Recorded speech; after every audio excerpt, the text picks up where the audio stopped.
continuously carry this chapter number 2. So first,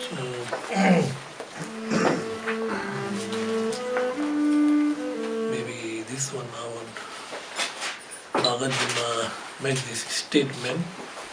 This point in his letter to Friendly. O great powerful one, the Tathagata told, the mindfulness is the one path to follow. You must hold and securely guard this, because all Dharma is destroyed by mindfulness decay. So here Nagarjuna point that when we talk about Dharma, he point that we sometimes something we know we can. If we know something, we are mindful, right? If we don't know something, then we don't know. So we don't know ignorance. So if we know something, then we are mindful, right? And if we don't know, then we are not mindful. So it means we are ignorance. So therefore, so he's talking about 2 points, very important. These 2 tools, the mindfulness and introspection. If you have this tool, if you use this tool in your daily practice, then then you will be able to receive good result, and you will improve your practice. So therefore, so here in Nagarjuna point that mindfulness, which is combined with the wisdom, something, in the mindfulness which is combined with the wisdom, then we know what is right, what is wrong, what is the reality and what is mistaken reality, and then we know what is the afflictive emotions and what is its antidote to apply. So therefore, so Nagarjuna is pointing here that, saying that first we need to understand correctly what you studied. So if you understand correctly what you studied, then next mindful, you apply mindfulness on that specific object, whatever you understand. So number one, he is saying that that very important to understand whatever you study, understand correctly. Once you understand correctly, then you should apply mindfulness on that specific object, whatever you study, with using introspection. Then this is mindfulness is one path to follow. So one path to follow. So therefore, so that means he is also saying that we have to distinguish between Dharma and non-Dharma practitioner. So Dharma and non-Dharma practitioner. So Dharma, so it means, said in the Lojong, mind training, 7 point of mind training in the Lojong, that all teaching are underlined one base thought. All the teachings, Buddha's. So Lord Buddha's taught about 84,000 teachings. All these teachings are underlined one thought. So one thought means all teachings are meant to be one target or one goal, to subdue the mind, to subdue our afflictive emotions. No matter what kind of teaching Buddha told, underline is one thought. It means to subdue or to decrease our afflictive emotions, and to apply antidote to negative mind, and try to subdue. So all number of our kind of teaching. So therefore, so mindfulness means we must combine mindfulness with wisdom. So then we know between right and wrong, and between reality and non-reality. So therefore, this one. And number two, we also need introspection is kind of mind. Introspection is kind of mind. You must use introspection in your present mind, right? Introspection is kind of mind, it's by mind. So which is kind of like presently you are checking what you need, what should you apply, what kind of, what is next, and what during when you are practicing, what is present and what is absent, what is next. Introspection is kind of like present mind, constantly checking, like spy, checking your daily activities. And so if you have used these two tools,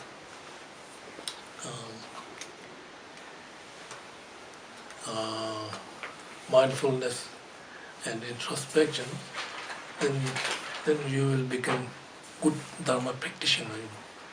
If you lack of mindfulness, then non-Dharma practitioner, because when the mindfulness, then this will lack of mindfulness, then all these delusion arise.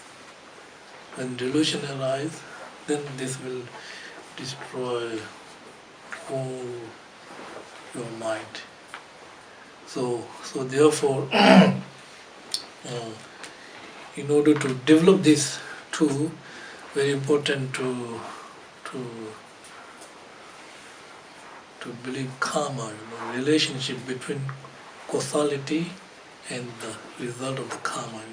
If you don't believe karma, then very difficult to be mindful, because generally speaking, you need deep fear, fear coming from deep fear when understanding relationship between cause and effect. So, law of causality, so understanding relationship between cause and the consequences result of the cause. So it means what is the cause of negative mind and consequences of negative mind, and what is the cause of positive mind, what is the consequences result of the positive mind. So then so if your deep conviction to understanding of the relationship between cause and effect, then this will help you to develop mindfulness and introspection in your daily life. Otherwise, there's a distinction between Dharma practitioner and non-Dharma practitioner. Like we have expression in Tibet, like when people carpenter, they need ink to drawing black ink. So they will cut the wood correctly, precisely. And people who cut the stone also have, like drawing on the stone, they will cut precisely. And also we can see on the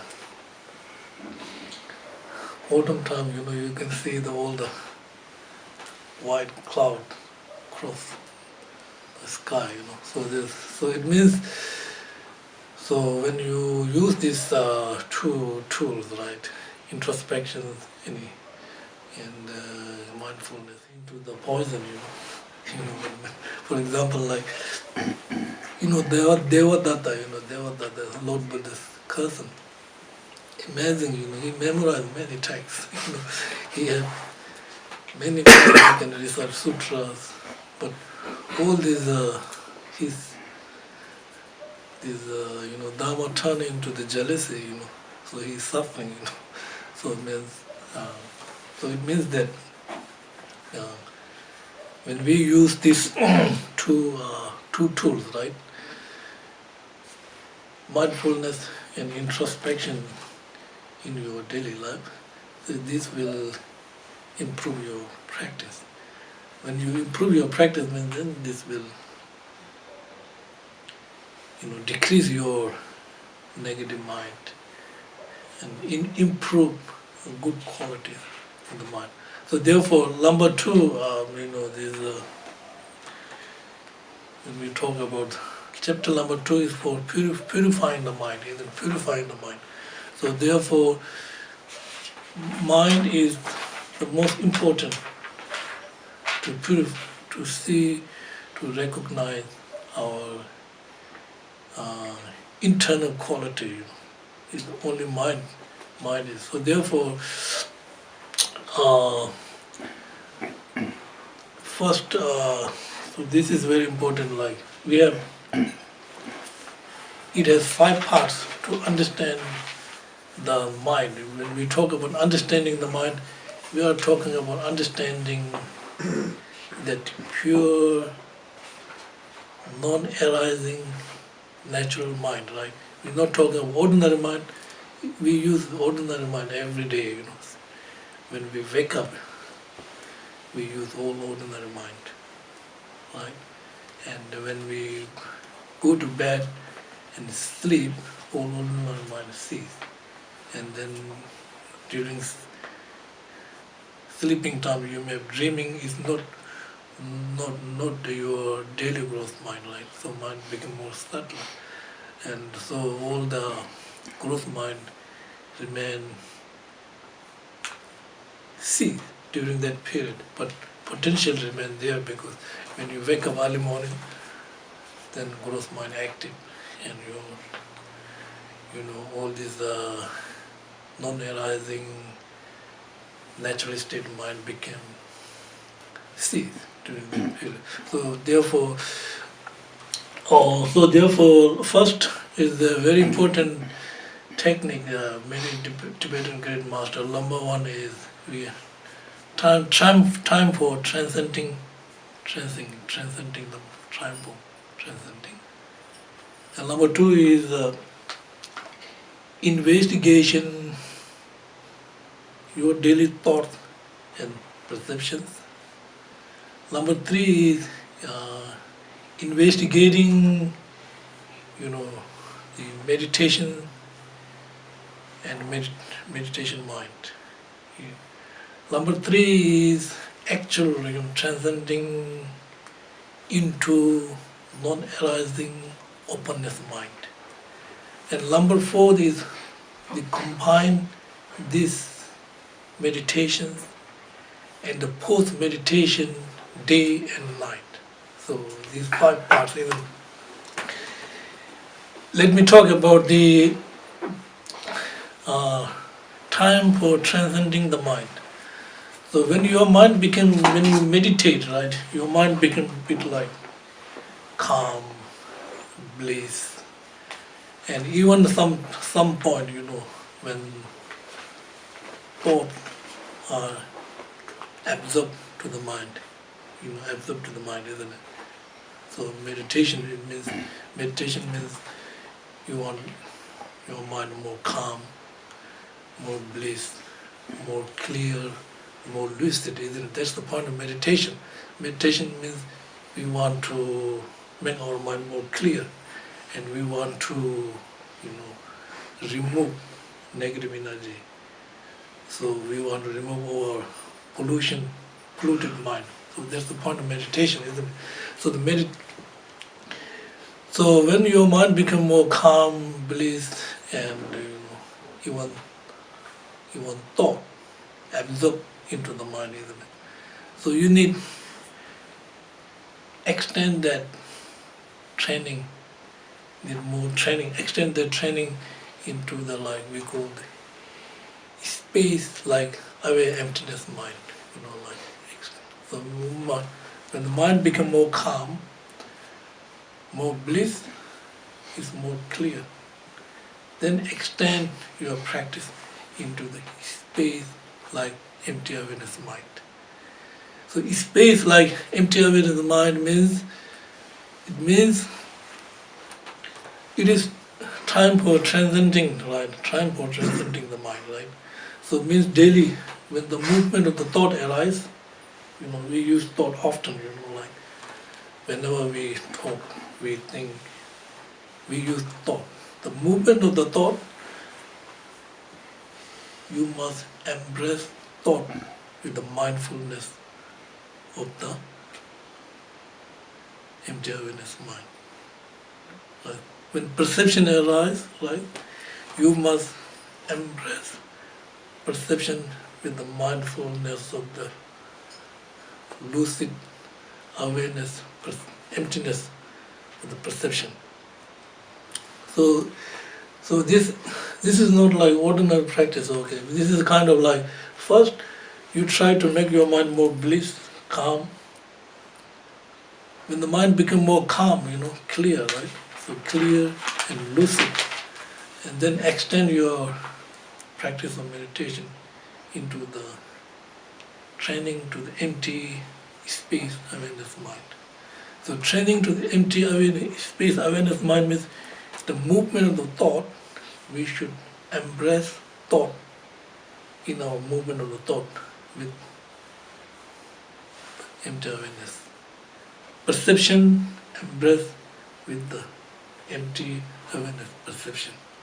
So if you do something like that, if your most part of your daily time, right, when thought arises, if you are able to do this most part of your daily thought embrace with this mindfulness, then this is a time for transcending. This is the meaning of the time for transcending. You understand what I'm saying? This is the time means you must embrace thought with the mindfulness of empty awareness. And you must embrace perception with the empty awareness mind. So most of the time in your daily life, if you are able to do this, then this is the time for transcending the mind, isn't it? Then number 2, investigation, thought and perceptions. Now thoughts are often, when we meditate, often thought occur, right? And sometimes disturb our meditation practice. So perception, of course, perception, when you think about perception, good, bad, ugly, also it will disturb your meditation practice. So therefore, number 1, investigation, thought and perception, we need to practice Guru Yoga, First, make supplication to the Guru, very important. If you have Guru, make supplication to the Guru, And when we make deep conviction to the Guru and imagine to be Dharmakaya, Dharmakaya, Dharmakaya, right? And imagine to be Dharmakaya. Within Dharmakaya, then you will create all this, thought, like gross, subtle thoughts, and look directly into the thought. What's the difference between this gross and subtle thought? What's the different identity of the thought and identity of the mind? So it's not like Guru Yoga practice, right?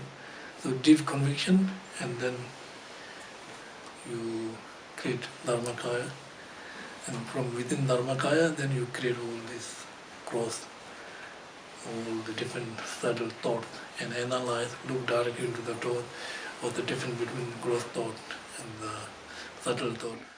Emotions are created by these 3 poisons, isn't it? Like ignorance, anger, and the desire, these 3 poisons.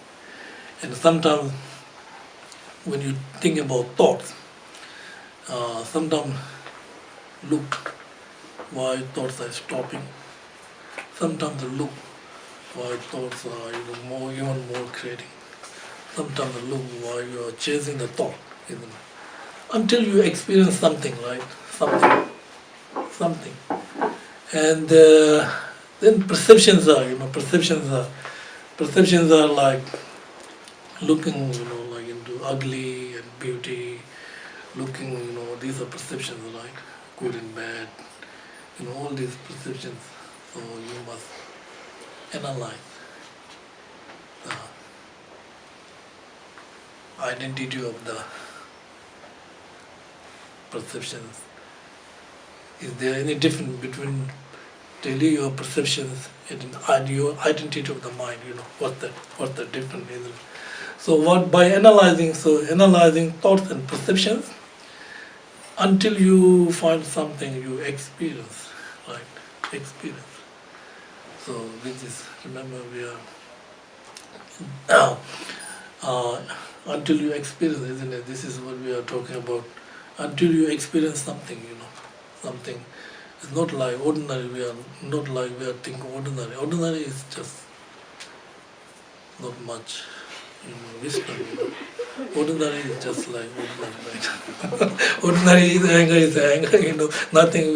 We not talking like Dharmakaya created.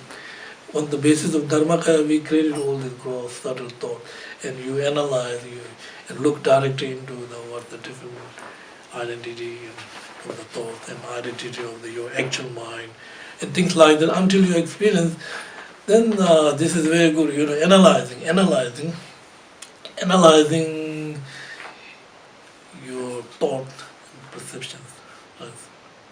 Then next you go to the analyzing meditation and meditation mind. So when we talk about meditation is kind of like, usually meditation means gom in Tibetan. Gom means we are very familiar with the virtuous object, gom. It's not like thinking negative is not meditation.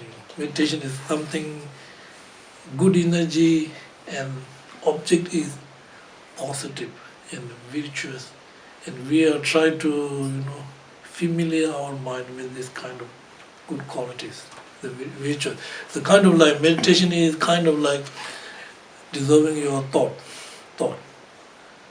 dissolving your thought into the mind, isn't it? Because generally speaking, we every time we think, we make 3 points, right? Thoughts are coming, thoughts are remaining, and thoughts are departure. We always think, right? Oh, this thought comes, anger comes, remain little while and disappear. Jealousy comes, remain while and disappear. So whenever thought arises, generally speaking, we make this kind of 3 points, right? Coming, arising, remaining, and departure the thoughts. But this is not point here. Meditation. Here we are talking about analyzing meditation and the meditation mind, isn't it? Meditation. So meditation is kind of like your mind become more calm and dissolve all the thought. Mind become more calm. So you are analyzing that meditation and meditation mind, right? So when we talk about meditation mind, then mind we have present mind, or past mind, or the future mind. Right? We often say, past memory, future yet to come. These all are mind, isn't it? So when we talk about the meditation mind, are you thinking about the present mind, or the past mind, or the future mind? Isn't it? Meditation, isn't it? And you also, we distinguish something like that, isn't meditation and meditation meditation object. So So what's the difference between meditator and meditation mind, isn't it? And they're different, So usually when we talk about meditation, your mind is subject, right? And you hold the object. So kind of like object and subject, right? So it means you want to become closer to that object, right? So you meditate, you become more familiar, and eventually your mind become closeness to the meditation object, isn't it? This is the point of meditation, isn't it? When we talk about mindfulness means, so when you fully develop mindfulness, it is because you very familiar, this meditation object is natural, because you're meditating every day, so that object is you natural, because you become more closer. That is the point of meditation, this when we are meditating, right? So our mind become closer to the meditation object. So meditation is not necessarily sometimes object there and subject there, isn't it? When we're meditating on the compassion, it's not like that, isn't it? Compassion is mind, isn't it? It's not like your subject, your mind, and object there, right? So meditation on compassion means transform your mind into the compassion, isn't it? Transform your mind into the Bodhisattva. This is not like something subject and object, like subject there and object there. Rather, you are trying to transforming your mind into the compassion, mind into the loving kindness, things like so. Different types of meditation. So when you analyze the meditation, right, meditation object and meditation mind, and then meditation mind. So identity of the meditation mind is nothing polluted, isn't it? It is ever, because it is from beginningless, it is groundless, no rootless. Identity of the meditation, we cannot say it is groundless, it is beginningless, right? It is not polluted at all, isn't it? So this means analyzing meditations and meditation mind. So when you analyze, and until you experience all these identity of the mind is self-knowing, lucid, clear. Right? So nothing, you're not accepting, not rejecting, not saying my mind wandering, nothing. We cannot describe on the identity of the mind something like that. It is pure forever, right? The identity of the mind is pure from the beginning, not polluted at all, right? Nature is completely pure. Identity of your meditation mind is completely pure, and we cannot say, oh, he's wandering and we are accepting, we are rejecting, something like that. It is self-knowing, lucid mind, isn't it? In analyzing meditation and meditation object, actual transcending into non-arising space, open mind. It means now you all this meditator and meditation object, experiencer and object of the experience, realize and realizer, whatever, So now all these thoughts, you cannot pinpoint, right? You cannot pinpoint anything, not this, no matter what kind of thought arises, doesn't matter, just let them go. No matter what thought arises, right? Bad thought you don't want, right? Everyone wants a good thought, right? bad thought, also you grasping bad thought, and then this will remain in the mind in like memory or habituation. So in some point, right? In some point, even good thought absorbed to the mind. Some point, all bad thought is gone, right? But even some point, all your good thoughts absorbed to the mind, and you're not paying attention. It is kind of like actual transcending your mind into the non-arising open mind. It means, so when you meditate, right, in some point you want this a good thought. First during meditation time we want clear our negative energy, right? And then you're not interested about negative energy, so you concentrate and you want clear that negative energy, right? And when the negative energy is clear away from the mind, then mind become more clear, more lucid, and then sometimes bliss comes, right? Oh, I want to hold this maybe 1 hour, 2 hours, And then that kind of, this is also thought, right? Good. This is kind of like you are not dissolving that goodness thought. So you're holding, right? So, but eventually, sometime, that thought also absorbs to the mind.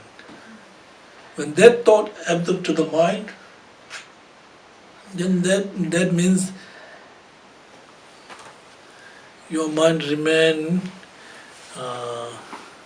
natural, natural self-awareness, lucid awareness, self-knowing mind, It's self-knowing mind, you know what I mean? Nothing to do, because you cannot pinpoint anything. Just no matter what kind of thought arises, usually,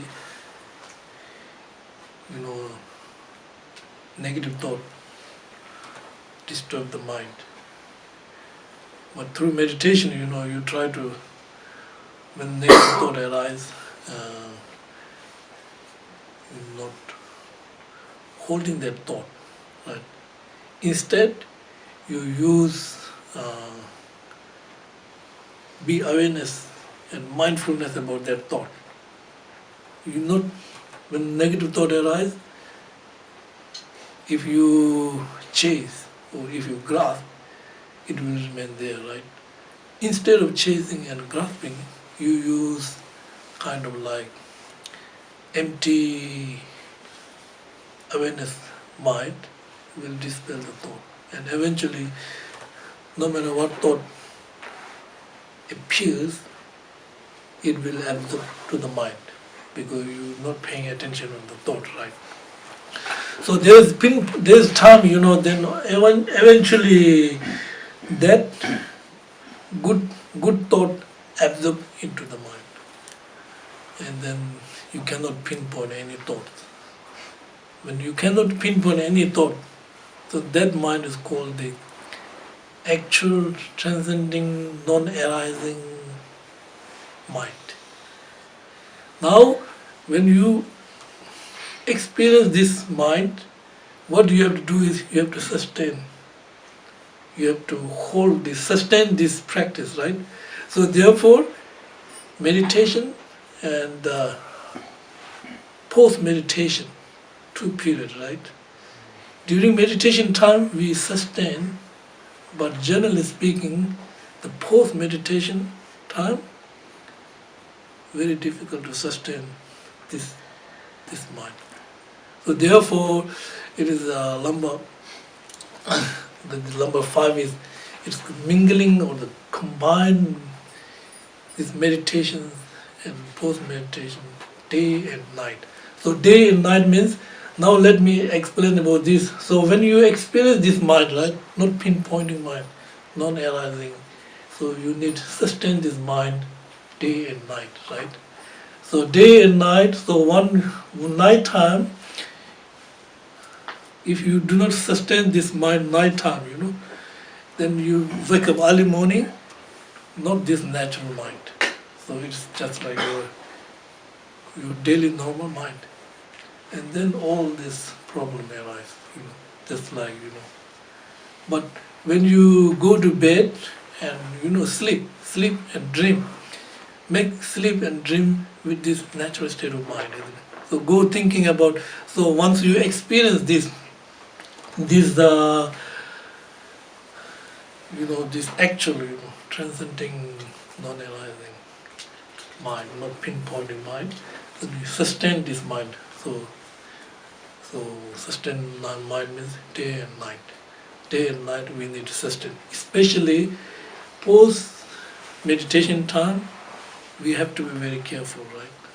Because the post meditation time, who knows, everything is happening, When you meditate, it's no problem because you are concentrating. But when you finish your meditation, is post meditation, and then you do normal things. Then you forget this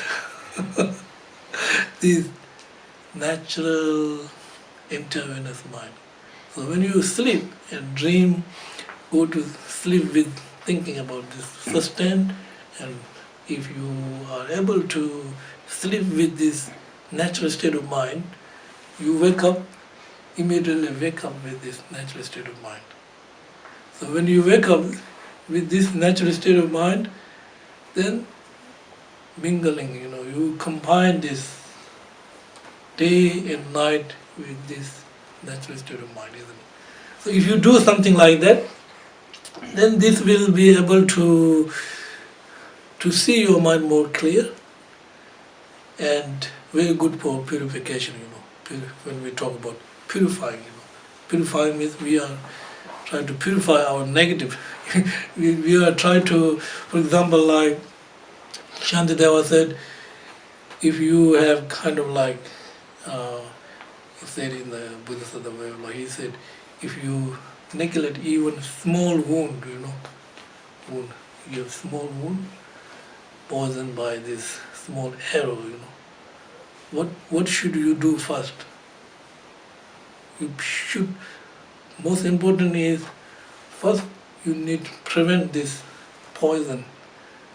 Try to not go inside your bloodstream, it will, entire body will be, covered with this poison.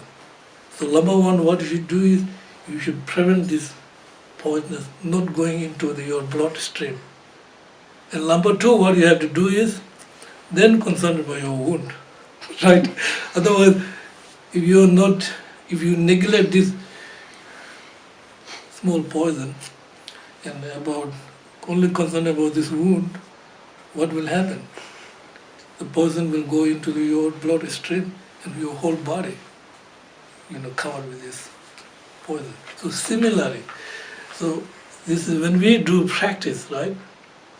First, we need to prevent our mind from the negative, because when the mind did like this, even small negative you should prevent, like this poison, it will poison whole your mind, making polluted. So therefore, number one is to prevent your mind with, and number two, then you use this introspection and mindfulness about, try to stop continuation of this negative energy. Try to decrease the negative energy. Try to minimize the negative energy, isn't it? So these are.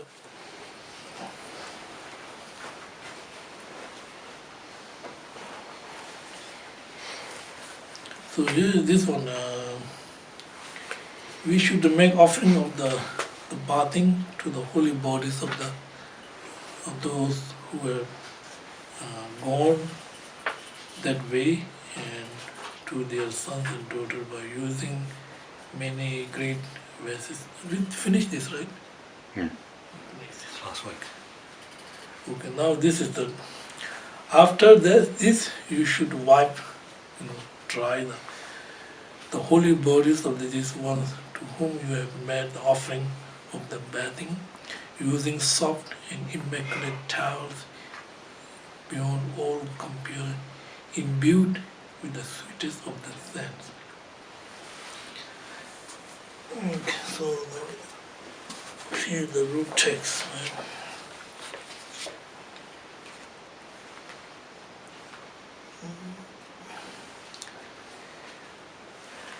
Let me dry their bodies with incomparable clothes, clean and well anointed with the sand, and when they may I present these holy beings with fragrant garments and suitable colors.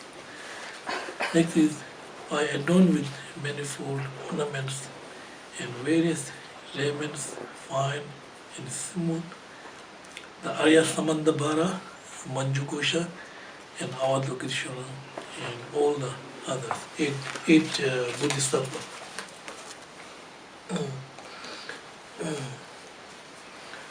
So here is the commentary. The hundreds of highest ornaments here refers to earring and other such adornment of every different sort, means armbands and others of like. These two you should offer to those realized beings, such as excellent ones, Samandabhara and Maitreya, and gentle voice, Manjushri, to the Lord of the world, Avalokiteshvara. Now next is just like polishing pure refined gold, I anoint the Buddha's form, which blessed with light, with the choice perfumes whose fragrance permeated 1,000 millions gold.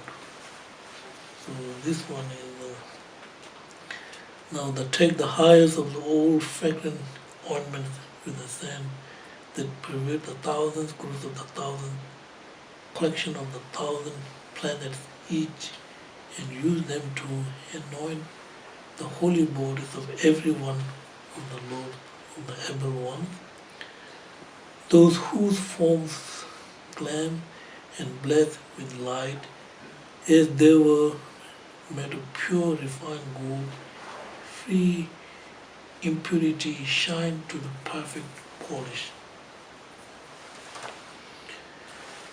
And to the highest object of the giving, I offer beautiful, well-arranged garlands, as well as enchanting, sweet-smelling flowers such as lilies, jasmine, and lotus bloom. Also, I send forth clouds of incense, whose sweet aroma steals away the mind, as well as celestial delicacies, including white of food and drink.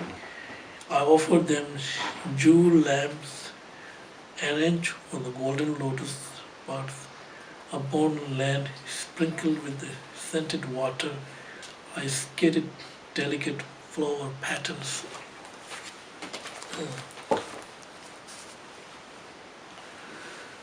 As also offer to the victors and their sons and daughters the repast of the gods, special kind of fine food like the sweet liquor, special kinds of drink, or like every sort of refreshment in a wide stonement of the form, smell, and taste. Offer in addition lamps made of precious jewel, burning for light, set into the holders. There are lotus of the gold lined in array that is set for in long rows.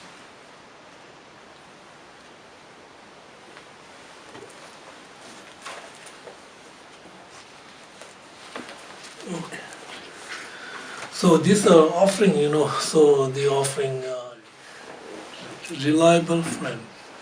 You never feel lonely, married, your internal qualities are your best friend. they are always with you, you know. Unless external friend, who knows? Friend turns into enemy, enemy turns. We can see many, I can see me too. You know. I have many friends now. Like that, isn't it? So internal quality, internal quality is very important, isn't it? So, and also, I remember as Nagarjuna said, we must distinguish between Dharma and non-Dharma practitioner. Okay, so it's, with Dharma practitioner, all teachings are underlined one thought. You know, otherwise, you know, we have expressions in Tibet like, you know, in the garden, there's a rock in the garden, right? Raining, and the rock getting harder, and blue, you know, you have rock in the garden, you know, and when it rains, you know, getting harder and harder. So that means not good sign, you know, not like that either. So when you practice Dharma, you know, getting more gentler, more kinder, then you know, you don't want suffering, you know, you get benefit. That's the point, isn't it? Number one, you get benefit. Because you don't want suffering, but all this negative mind cause you pain and suffering. Number one, you only use suffer, isn't it? That's very important to use logic, you know, realistic use logic and think about more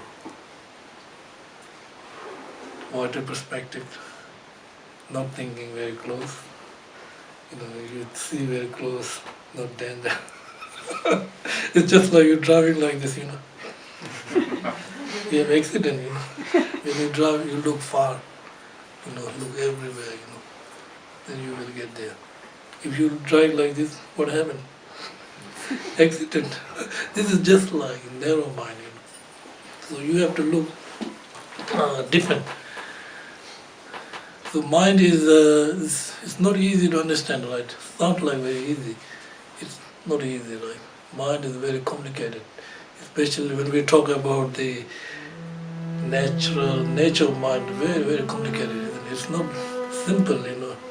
But also everyone uses the mind, you know, no matter who you are, you know, whether you're a believer or non-believer. Everyone speaks about mind, you know. But nobody knows what is exactly nature of the mind. That's the point, isn't it? So this is why it's very important studying this.